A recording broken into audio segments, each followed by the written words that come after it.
straight up to the barrack door. They scorned the danger they would meet, the fate that lay in store.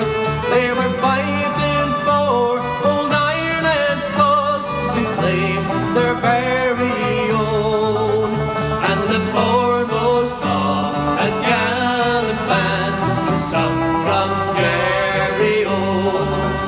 But the sergeant he foiled the daring clan, he spied them through the door. Then the Sten guns and the rifles too, a hail of